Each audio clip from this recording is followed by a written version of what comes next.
The Warren Commission purported to investigate the assassination of President John Kennedy.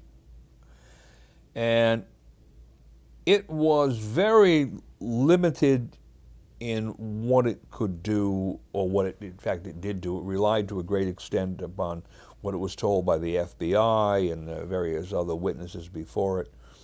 And what actually came out of that in the long term was a determination by Congress, the House Select Committee on Assassinations, that the fundamental finding of the Warren Commission, which was that Lee Harvey Oswald, acting alone, had assassinated John Kennedy, was in fact not true.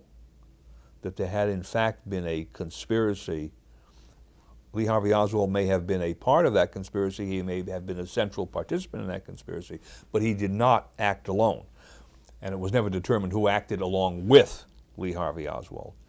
Now, if you compare the Warren Commission concept to the problem of mass shootings and the use of psychotropic drugs, I would say that's probably the last thing you want to do, because the Warren Commission was really designed to convince people of a predetermined story. That was Lee Harvey Oswald, he was a sole assassin, end of discussion.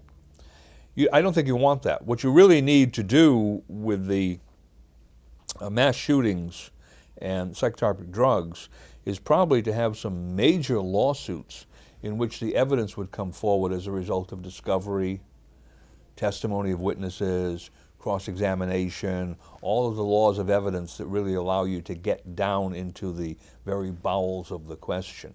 You don't want a select group of people deciding this in the back room. You want it out in the open in front of a jury where there are two adversaries on both sides and all sorts of evidence can be tested, especially under cross-examination.